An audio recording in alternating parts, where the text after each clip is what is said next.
The Envelope is brought to you by Universal Television's critically acclaimed comedy series Hacks, which is now nominated for 15 Emmy Awards. Were you texting with Harrison that day? I was glad he finally caught a break, you know? He's been trudging and trudging for years and years, and finally to get some recognition.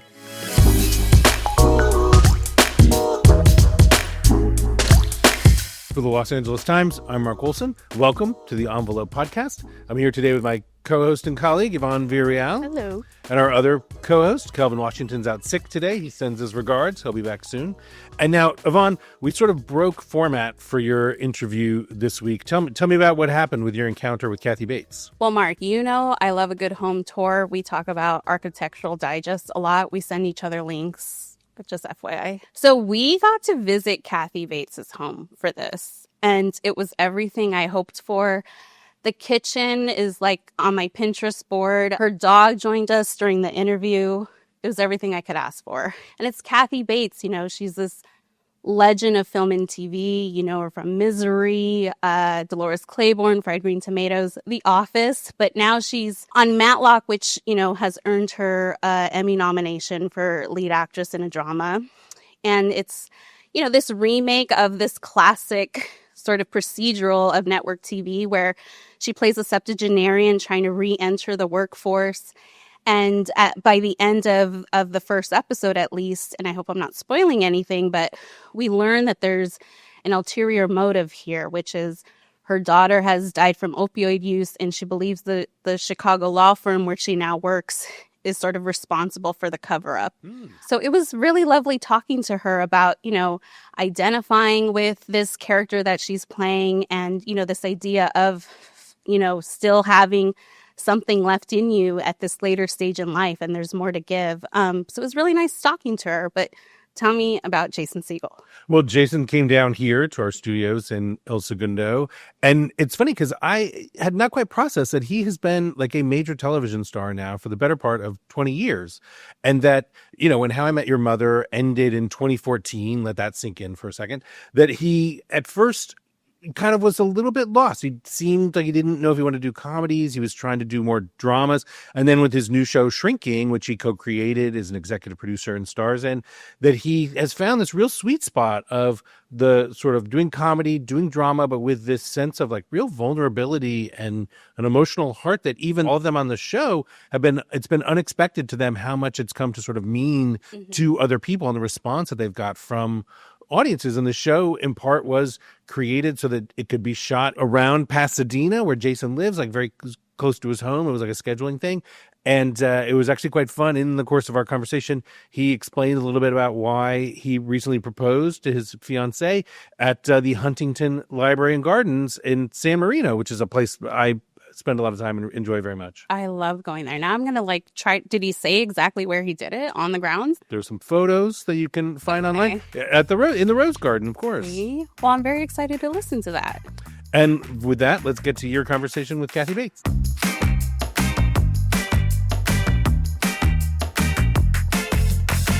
Miss Bates, thank you so much for having us. Oh, it's a pleasure. We're in your home. Yes. It's beautiful. We're not in my home.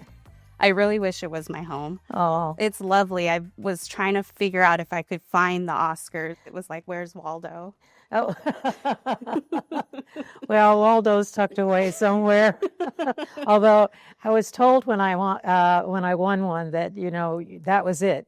You couldn't have it replaced if something happened. But now I think you can, you know, and for a bad reason, I think, because of the Palisades fire. So many people have lost, so many people in the industry, you know, so, but, you know, because when you hold it, I think the kind of the gold kind of starts to tarnish. So he's tucked away. Do you hold it often? Do you find that you come and look at them? I would. No, I mean, you know what? I think I should just haul it out and enjoy it, right? Yeah. Have breakfast with it. Come on. Oh, that would be great.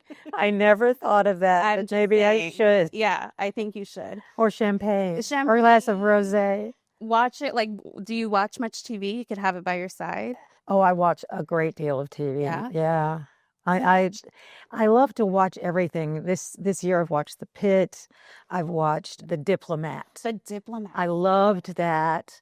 adolescence, of course. Yeah, I love to watch them over and over and over again.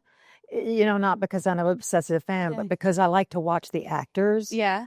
And especially they're all young compared to me, but I like to watch how the craft has evolved with them, and then I think, okay, I need to get that. I could see you on The Pit. Would you do The Pit? What Oh, did you God. love about The Pit? Oh, I loved all of it. Yeah. I loved all of it. Well, I'm a fan of Noel Wiley's, and he and I share drivers sometimes when we for years, and sometimes I win and sometimes he wins. He's a great guy, Dylan, and but so we pass information back and forth every now and then. So just to see how wonderful it was, and all the actors and all of the guests, even tiny little roles, were wonderful. And yeah, I'm very happy for him. Well, there's another show that's very good, and that is Matlock. You're so familiar with the award circuit, Miss Bates. I mean, you have the Oscar, you have Golden Globes, you have SAG, you have Emmys. But what would it mean to you to win an Emmy for this performance as Madeline Matlock at this stage in your career? It would mean the world to me because Jenny Snyder Ehrman deserves it, and our cast deserves it, and our crew.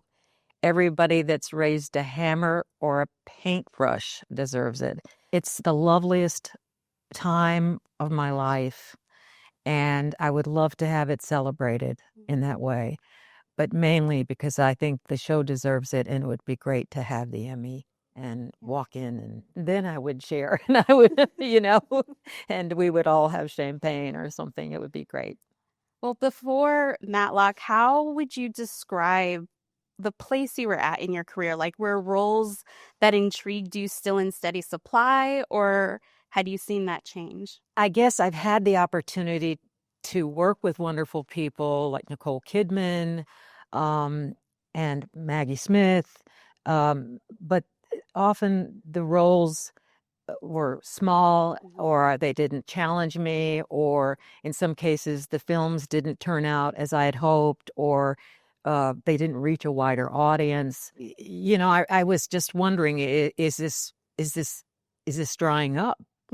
And I was considering going into retirement. I thought, wow, do I really think about, well, what's going to happen next? Is this going to be a decision I'm going to have to make? And then all of a sudden I got the call from my agent, and they said, you have to read it now and make a decision by Monday. And then I read it, and I was like, oh yeah, this is good. This means something. And then I had my meeting with Jenny that Monday morning. We met at the Four Seasons, tucked away in a booth in a corner, and I liked her right away. And we jumped in. I had a gazillion.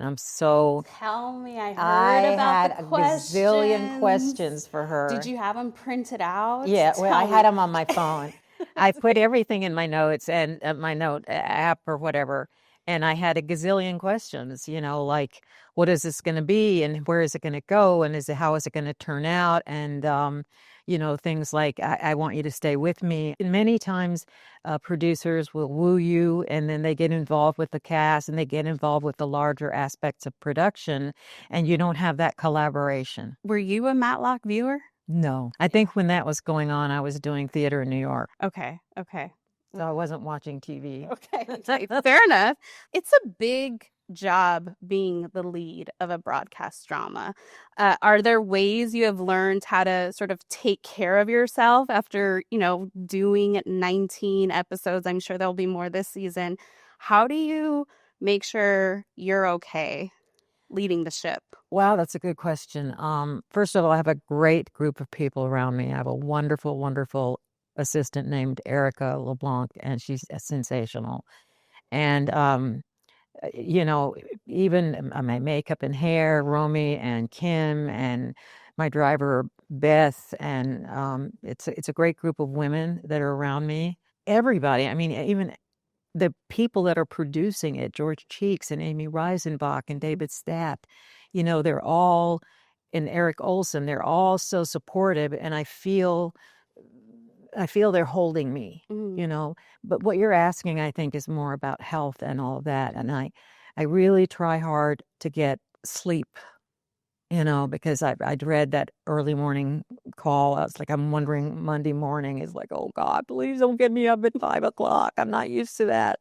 So I guess I'll just have to jump in and, start swimming and don't look back. Do you have like your routine? Well, I study a lot. I use an app called Scriptation, which is really helpful. And I'm kind of, anal about how I choose the colors and how I highlight everything. And then Erica and I share them. And, Jenny gives us tone meetings. I went to one the other day, and a friend of mine was there. My oldest friend in the world, he came out for my birthday, and he was invited. And he said that the way she conducts the tone meetings, she kind of jumps up on her chair. And he said it's sort of like watching Leonard Bernstein conduct, But we have the tone notes that I have specifically for each scene where Maddie is in her arc. And so we print those up and we put them in my script, or I print up other things like photographs that I'm inspired by, and I need to eat properly. My doctor wants me on a plant-based diet, and I have a wonderful Stephen Faust, who's our caterer, and he always makes sure I have what I need. They're just taking great care of me. They really, really are, and I appreciate it. I really do. The studio, everybody. I could name more and more names. So you're not scrolling TikTok for hours before bed? I'm not allowed to. Oh, I'm not allowed to go to Reddit, which I could get on by myself if I wanted to. But Linda, my niece, who is like my mainstay, she's my mast. She's the captain of my ship, and she's laid down the law. She knows me. We've been together we had an anniversary. I think it's 1994. We've worked together. So she just says no. Every now and then she'll give me a couple of tidbits from Reddit, or what are you on Reddit? What do you like? Well, I love compliments. Oh, I thought that's what we were talking about. I meant like rabbit holes of like conspiracy theories. Oh. I think back in the day, but no, I'm very involved. I'm very involved in myself right now. I've worked here long enough to know that you don't do small talk, so either I'm dying and you're holding the test results, or you need a favor. This afternoon, we have the Walton mediation. You up to date on it? Sandy Walton died of respiratory failure from Legionella. We're arguing that the building is at fault. And you were talking to Maddie. Got it. Sandy was our client until she passed. Now her husband, Robert, represents her interests. He's an artist, little eccentric, and very anxious. About the case? About everything. Robert needs some hand-holding. I don't want to be indelicate here, but since you both recently lost a spouse... Did Robert catch Sandy underneath a hooker wearing a flapper dress, too? I'm just kidding you. Sure, whatever you need, I'm there. So Maddie is a crafty septuagenarian re-entering the workforce. And what's great about her is she's constantly showing us how she's being underestimated. And I'm curious what your experience with that has been. Like, what's a time in your career where you felt underestimated, and how did you handle it? Way back in 1968, 69, I think it was 68 probably, we came out from Southern Methodist University, and we had a relationship with the John Hancock Performing Arts Center up in Santa Maria. Mm-hmm. And they had a wonderful teacher from Northwestern, Alvina Krauss. Okay. And she was going to direct a production of The Three Sisters by Chekhov. And I was so bad at auditioning. Okay. Terrible. And my acting teacher at Southern Methodist University was sitting next to Alvina, and apparently I came out and did my audition, and she was like, okay.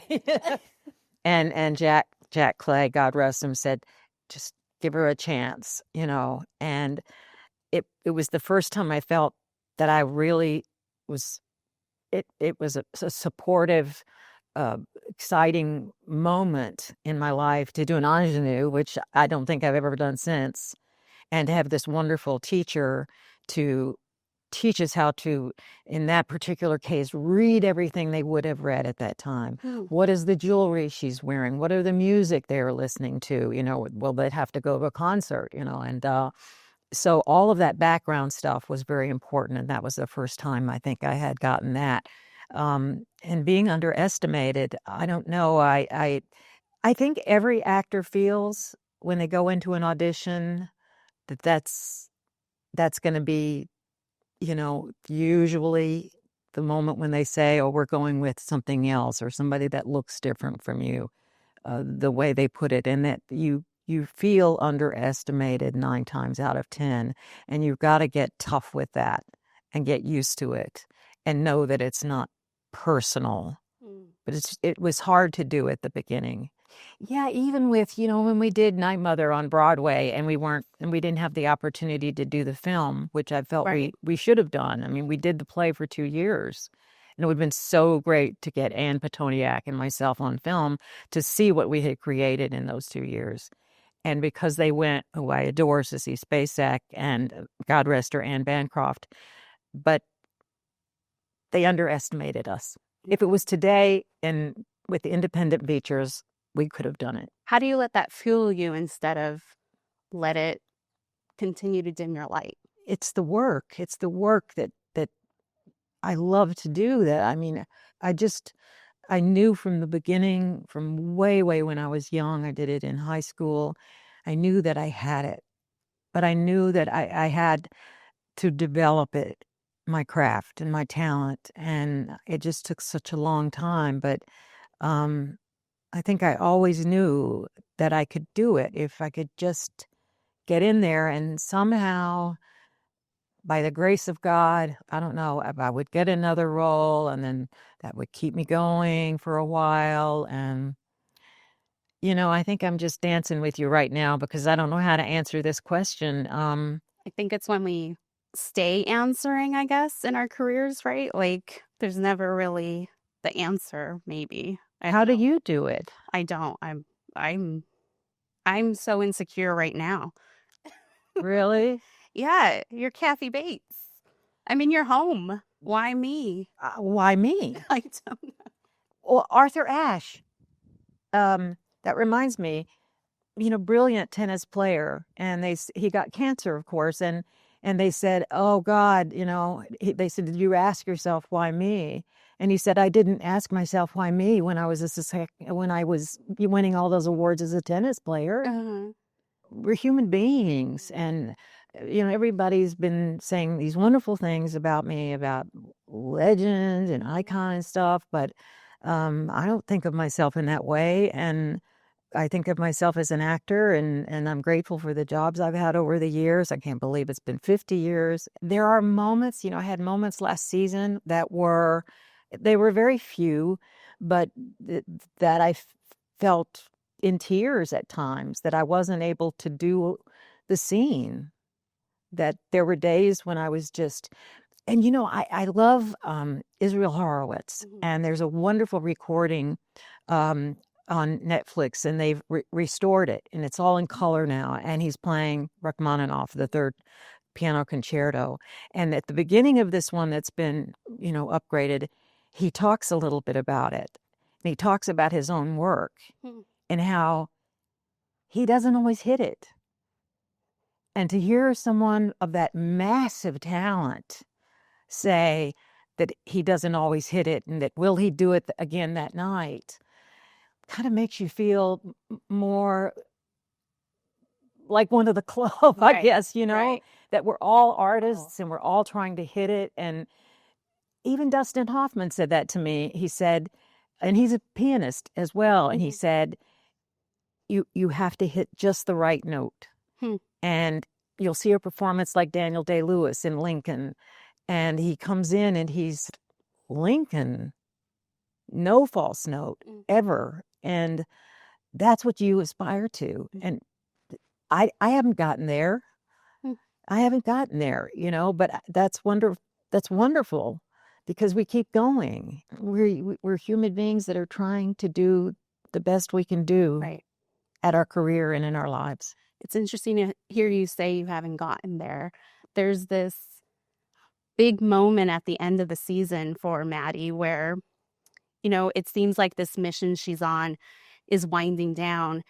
And she's nervous about that because she wants to continue to be a lawyer. It's ignited something in her. She realizes she's not finished yet with her career.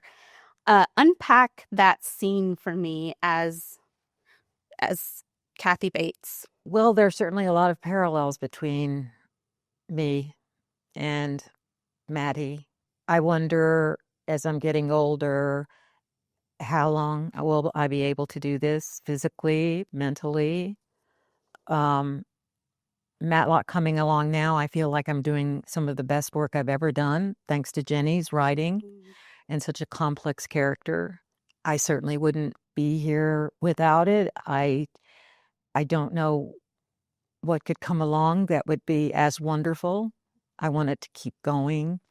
I just want to enjoy every moment of this because it's incredibly rare to work with this kind of material, this cast. Working with Sky is just a dream.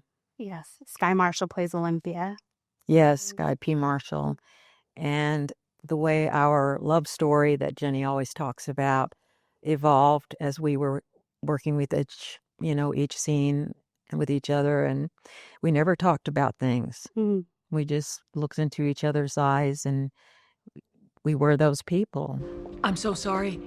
It's generational. We just put up with different things then. Maddie, I don't care what certain things you did or did not put up with, or what you did or did not miss out on as a result, which may or may not contribute to the fact that you had to go back to work at 75. The only thing I want my daughter to have to put up with is extreme professionalism. Yes, I could have chosen a different client. I could have chosen a more perfect client.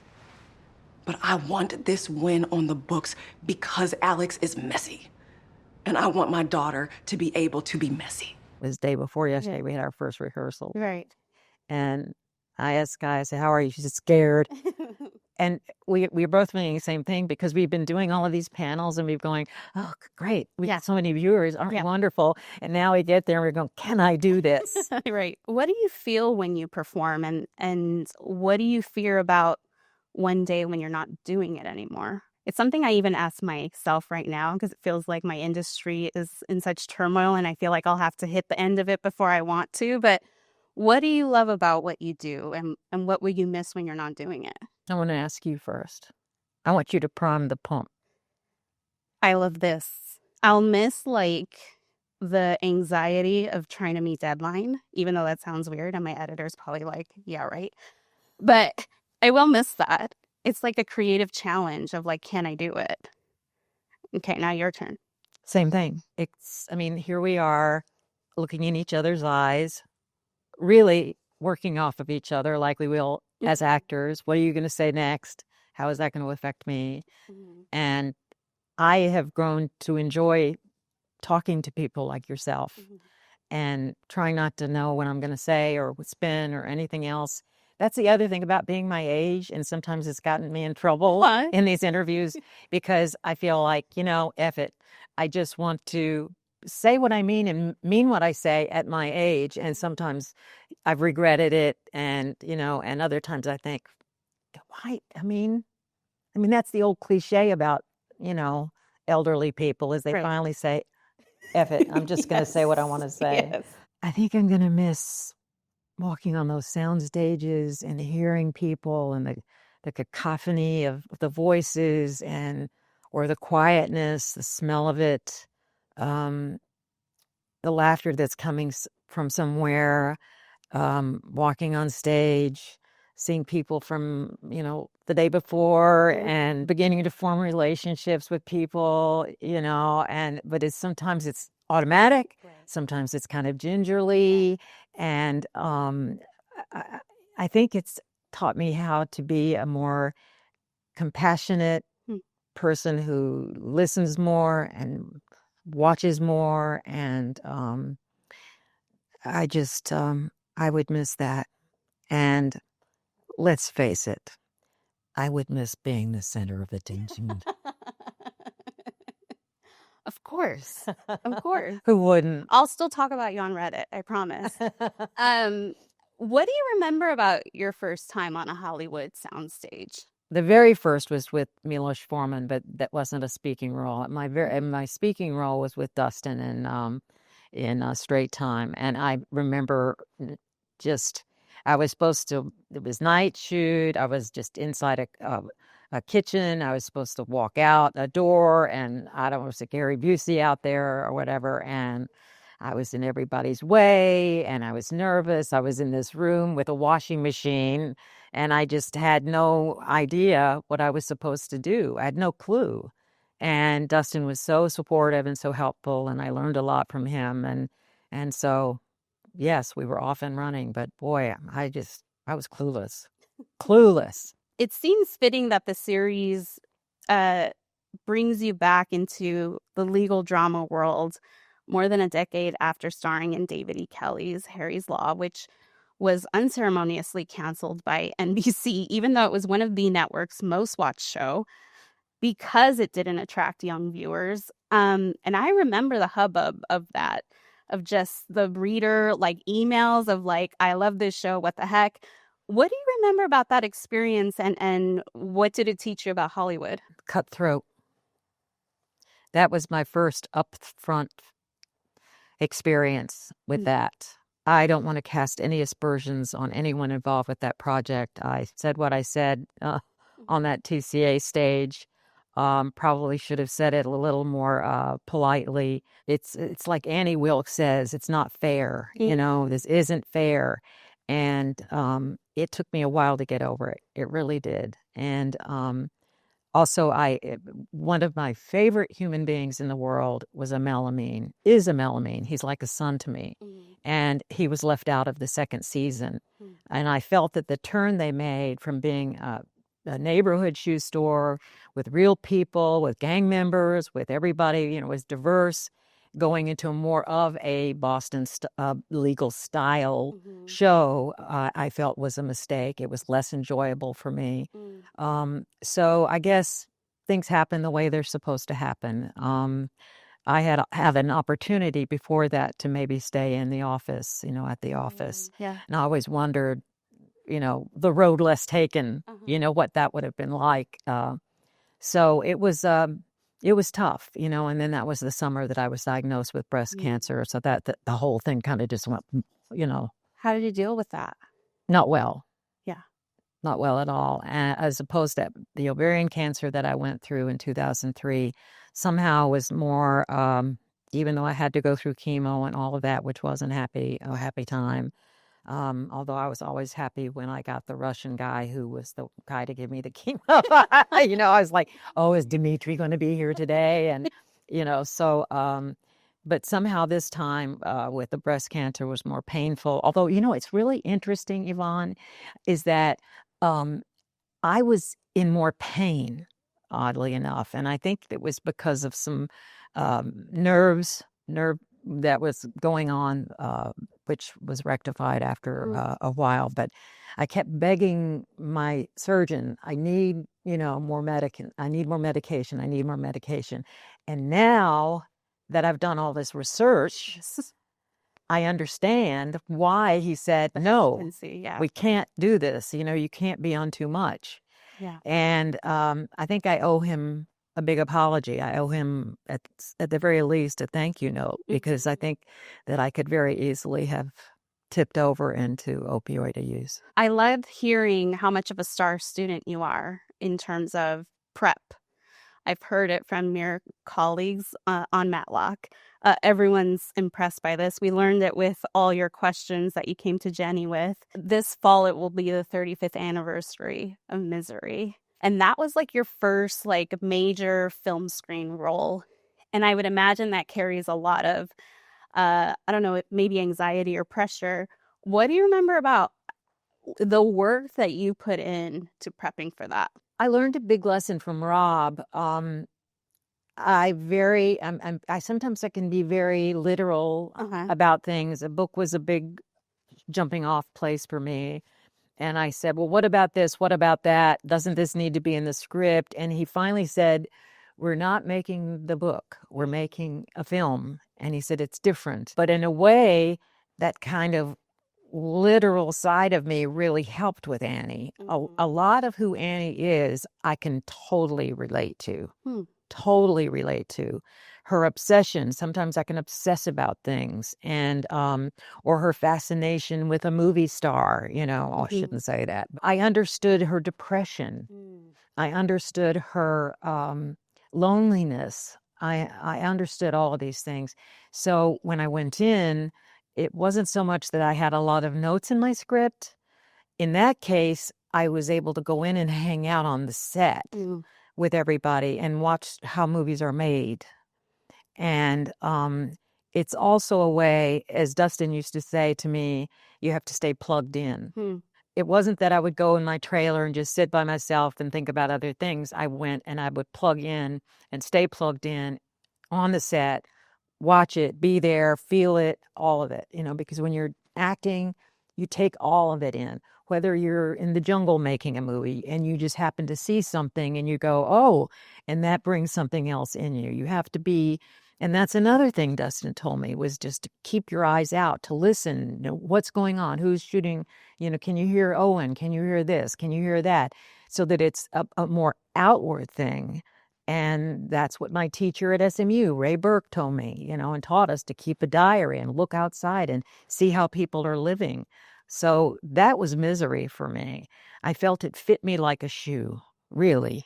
Well, and you can see it like when you have that tussle with James Caan near the ends, so good. So you go like full, and you guys didn't use stunt doubles, right? Or no, well, we did. Yeah, I had Sammy Thurman okay. was there. I forgot who doubled Jimmy.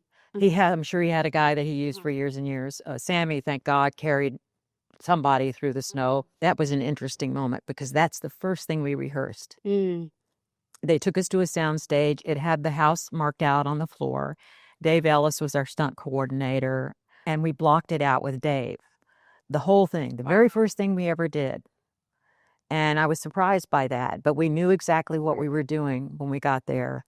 And I remember them putting that gel on my arm so I could set and shooting. It was all really cool until he slammed my head into the floor. I mean, they put a pad, they changed one of the things in the floor so it looks like the floor, but it's more soft, and it didn't do much good. And it was so upsetting. I really burst into tears afterwards, because it was just really horrific.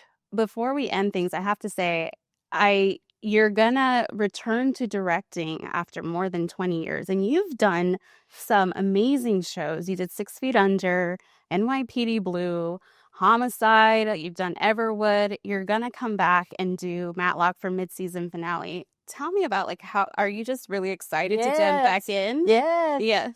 I love working with the actors. That's my favorite part. I'm not great location scouting, and now we've got a third stage, so we're all thinking, oh, maybe we don't have to go out. This year we can stay in the studio, which would be great.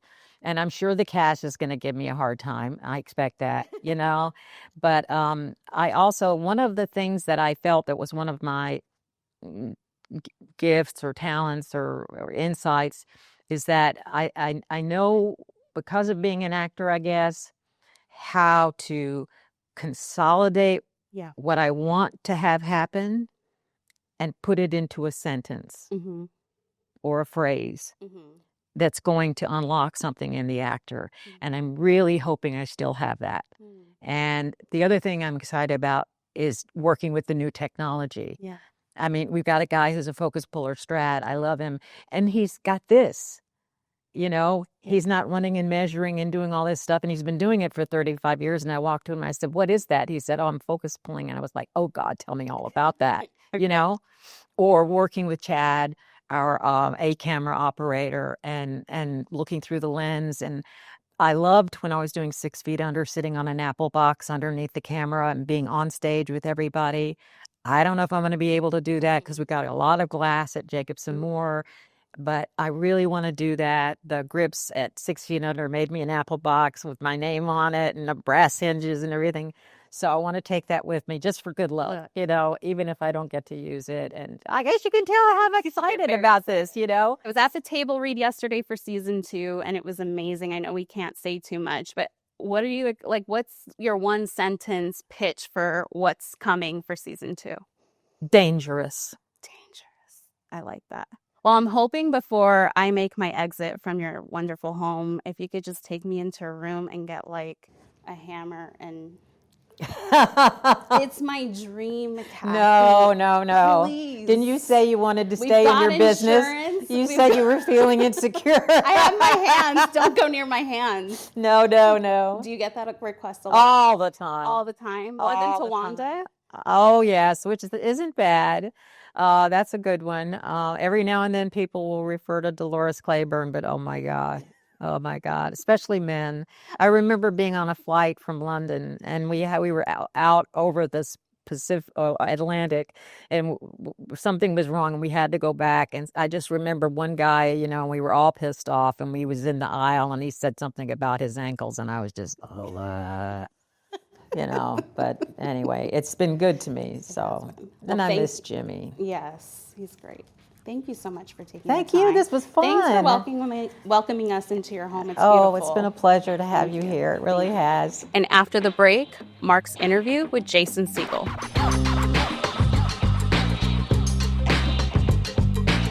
For the Los Angeles Times and The Envelope, I'm Mark Olson. I'm here today with Jason Segel, co-creator, executive producer, and star of the series Shrinking. Thank you so much for being here. Thanks for having me.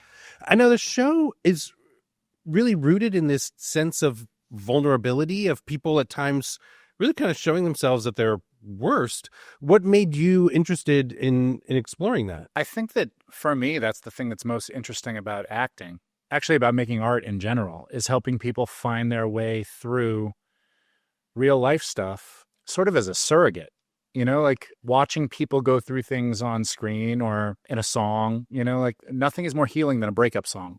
And to make a show about grief is hopefully helpful to people who are going through grief in their own lives. Is it difficult just day in, day out to stay in this very sort of fragile emotional place?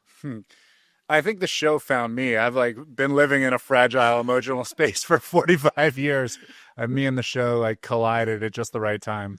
But yeah, I mean, I think I've always been a little bit tuned, a little tightly wound around emotions. I feel them maybe a little more pronounced than maybe even as healthy. But I think having art my whole life has been a really helpful way to use that defect.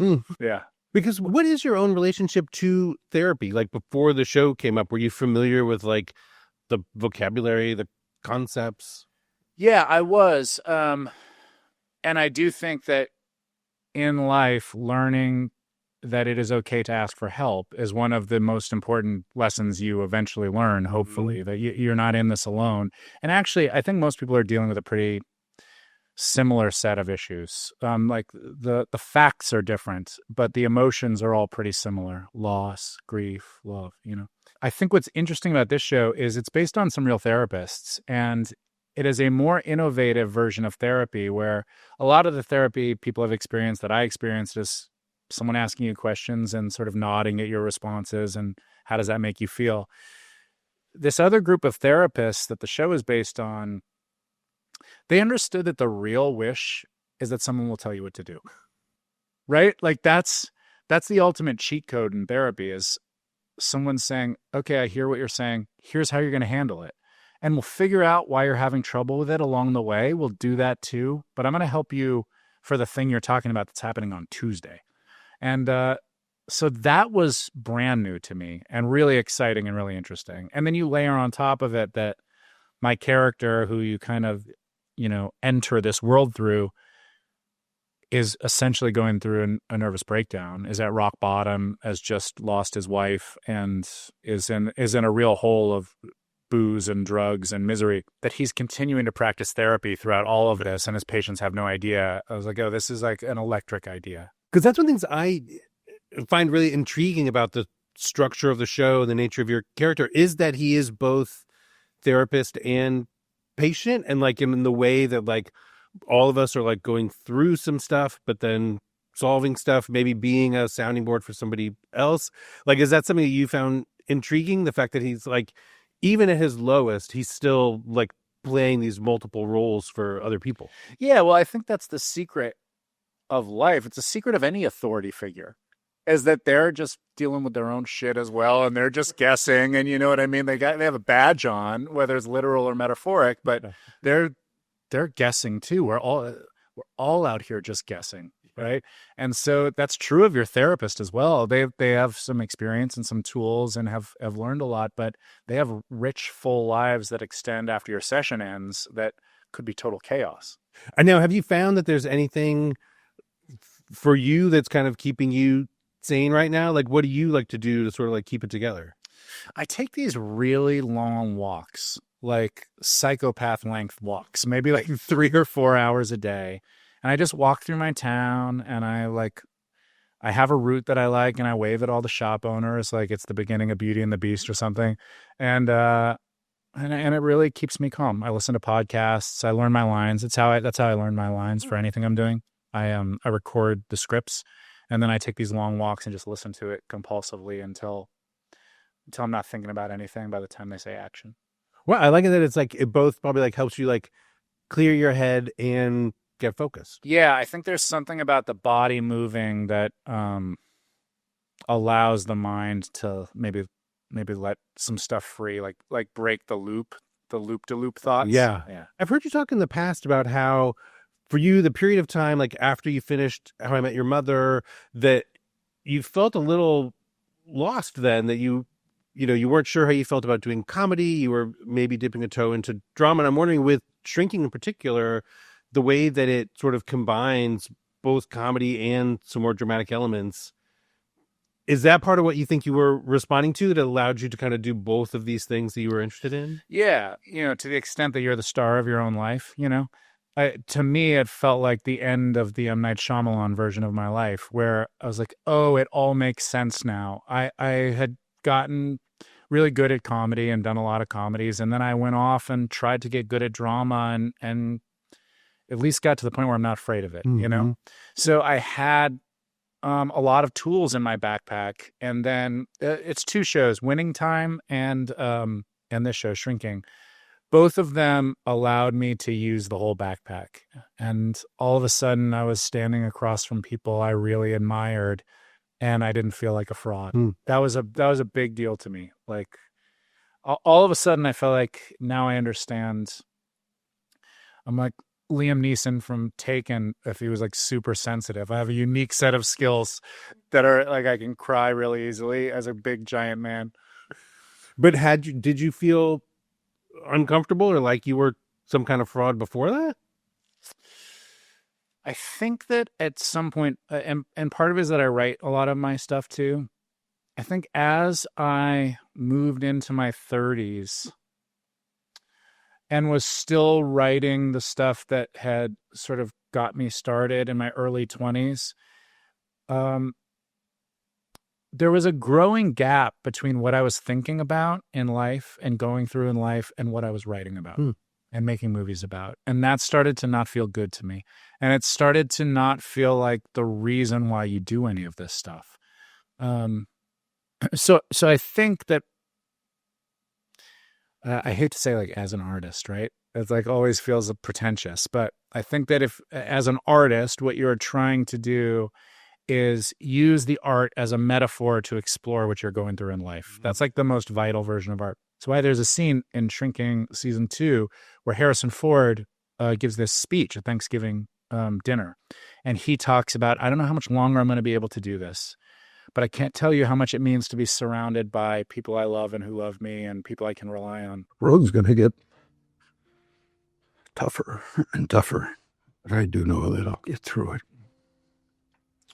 Because of everyone in this room.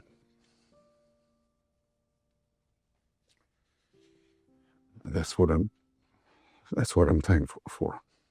It's the highest version of art because Harrison Ford is 82 years old when he's giving that speech. And everything he is saying as Paul the character applies to how he may feel and what he may be working through as Harrison Ford at 82 years old. So you're watching and you're like, oh, this is it. Like, this is what art is. And I think that I've become more interested in that. Like, how honest am I willing to be on screen? and on paper? How much am I willing to not try to look cool and just really explore what I'm going to? The tone of the show, it's like it's difficult to describe. The only way I can sort of describe it is just say that it's just very warm. It's very unusual feeling that the show creates. Can you describe it? Like, how would you describe like what it is the show's going for? The tone that like it reminds me most of is broadcast news. You know, where there's like these scenes that within one scene, that breakup scene between Holly Hunter and Albert Brooks, or the confession scene, I guess you'd call it, you know, where she says that she's with the other guy and Albert Brooks kind of freaks out and calls him the devil. And then he says, but I'm in love with you. You know, how about that? I buried the lead. And within one scene, you have all of the emotions. You have humor, heartbreak, this like honest confession. I think that's what we try to go for on the show, is like, it's what life feels like. You know, you don't, in real life, you tend not to drama your way through dramatic moments. You laugh your way through them. That's how we stay alive. You know, otherwise it's just too heavy. And so we deal with loss and grief and Parkinson's and all of these things with a touch of humor, because I think that's how you get through this shit. Because those sort of things that I find really notable, especially in the second season of the show, is as much as it sort of the origins of the story are in Jimmy's grief over the loss of his wife, the show has like evolved into also being about this like onset of grief, or like an oncoming grief with Harrison's character knowing of what's sort of like coming for him with his Parkinson's. For yourself, like, I guess in some ways I'm curious maybe what your own experiences with grief have been, and also just how everybody on the set sort of like processes those feelings. Well, when you ask the question, what it makes me think of is like, this is the amazing thing about having a friend group, is that life is coming for everybody. But the point of having a group of friends is that not everyone's in the barrel at the same time. You know what I mean? Yeah. And so you're there to help this friend when they're going through their thing, and hopefully you get them into the black right when this person has their shit so that they can be helpful. You know, it's like this beautiful give and take of a group of friends, because life just doesn't stop lifing. Like, that's the thing I've been bummed to find out. Like, you never really get to just like rest in a plateau of joy. You know, there's always some shit happening. And so the show is honest about that too. And, you know, we found out season 1, what a gift that every cast member could be the lead in their own show. I mean, truly, there's not a cast member on there who is not capable of like holding down an A story. And so, yeah, we started doling them out. Like, let's give everyone an arc and an A story and give everyone a chance to shine. And for you as an actor, I don't know how you work. Do you draw a lot from your own like personal emotional experiences as you're like working on a performance? I think there's actually a pretty finite set of emotions. So I try to be very familiar with them, so that when a scene comes up, that emotion is very easily accessible to me. You know what I mean? Yeah. Like I try not to overcomplicate it too much. I don't need to wall it with my character's fake license in it and stuff like that. But I know what it feels like to have this sense of something being taken from you and where did it go? We all experienced that during COVID, for example. All of a sudden we got to the end of COVID and we looked back at 2 or 3 years and thought, like, what the fuck just happened?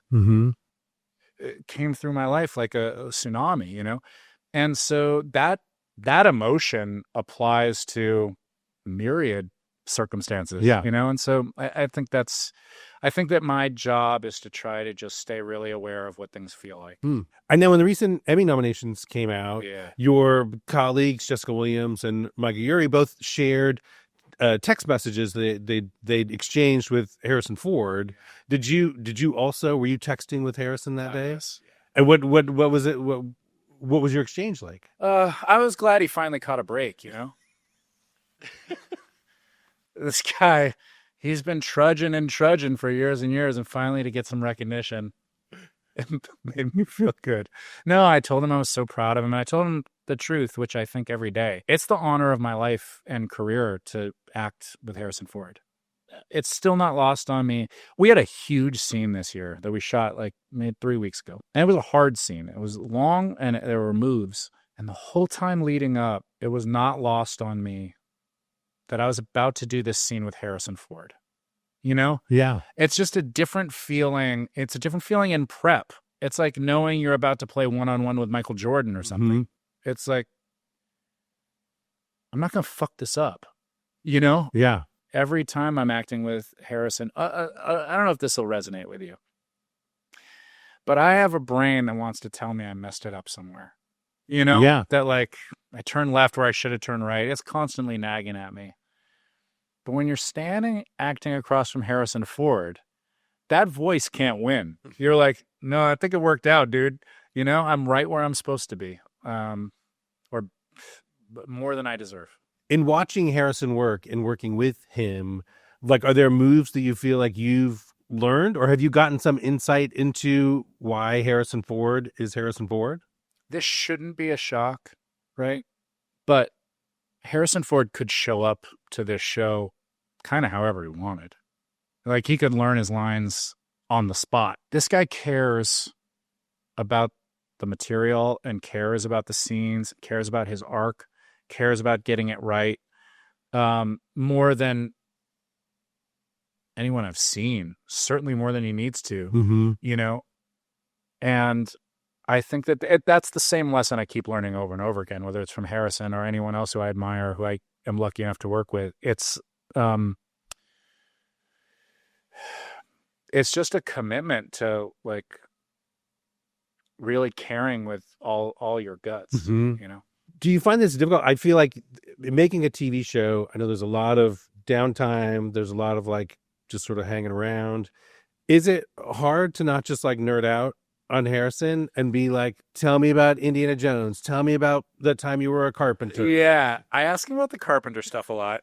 And sometimes I ask him like in earnest about like something's wrong with my door at home. Like, what am I supposed to do? And he actually like sparks to life. He loves talking about this. You're going to need a socket wrench for that, kid. I don't know if you're the guy for the job. But no, when I talk to him more about his life stuff, look, he's become my friend. Yeah. How crazy is that? I ask him life questions. I ask him about marriage, and I ask him about like why you choose projects, how you choose projects. I'm real lucky. And do you feel like, especially seeing the way he's navigating this period of his career, is it meaningful to you to watch him specifically now? The question of why we're doing any of this has always been very interesting to me. And it has led me to a lot of pivots in my career and a lot of strange choices in my career. Like, I don't really have a sense of strategy around my career. I kind of let like life be in charge.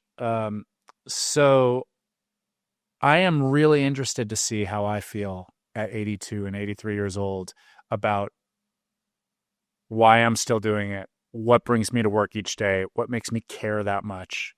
So I'm more like looking ahead, trying to.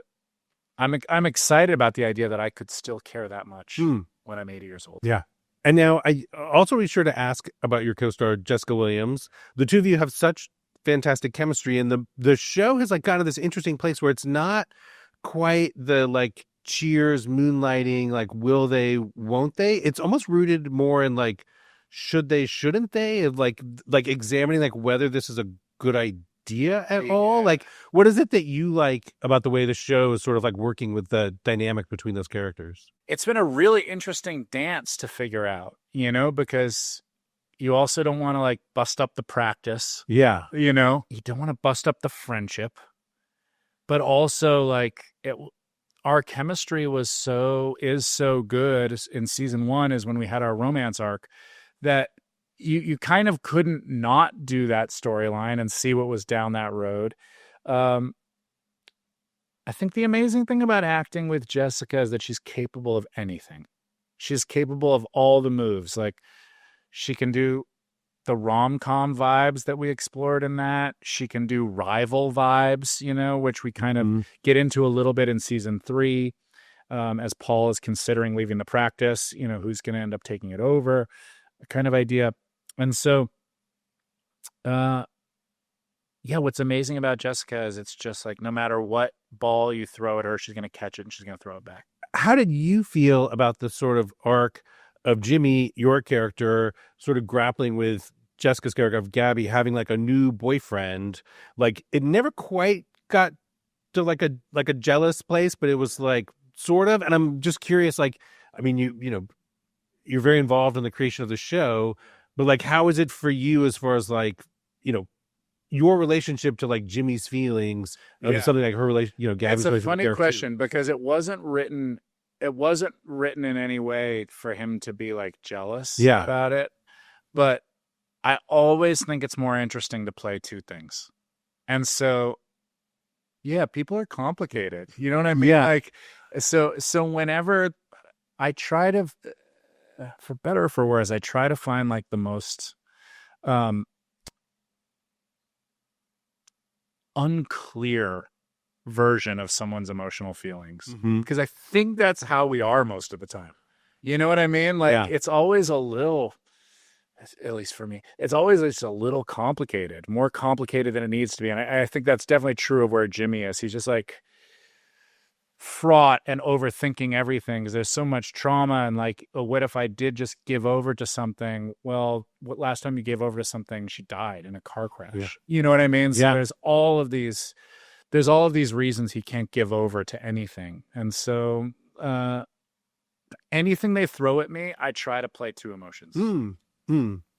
And now it's funny, my girlfriend grew up in South Pasadena, and so I've like spent a lot of time in South Pasadena, all around Pasadena, and it's super fun to see all those locations of where you guys shoot. Do you really like shooting that part of town and like the way that the locations really are a big part of the vibe of the show? Well, I live there.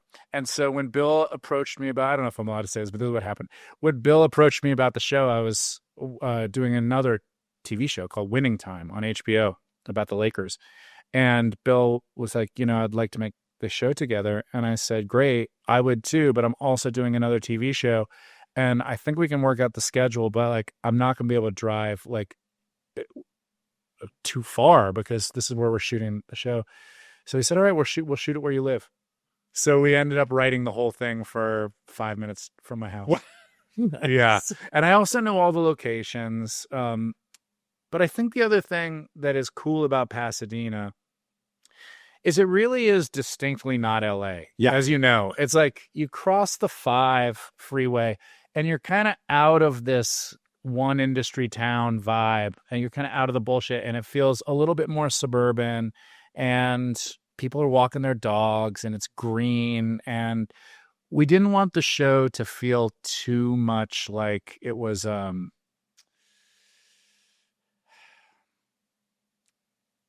people dealing with kind of LA problems. Yeah. Whatever that means. Yeah. You know what I mean? Yeah. There's something that feels maybe it could be potentially superficial. People going to see therapists in LA. Like, I think there's a different association with that. Mm-hmm.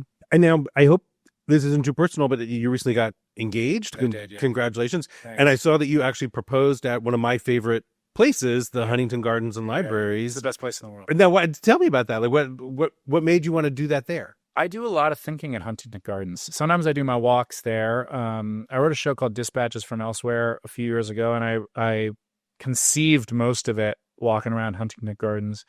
It just feels calm and nice, and I pay a lot of attention to the way I feel places, and I just feel ease. I feel total ease there. I thought to get engaged someplace where.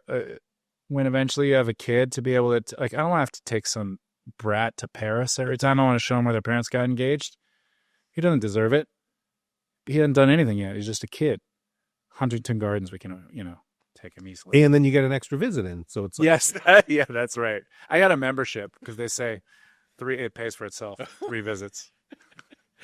And now you all recently completed shooting the next season, season 3. And I think both you and Bill Lawrence have said that season 1 was about grief, season 2 was about forgiveness, and now season 3 is going to be about moving forward. Yeah.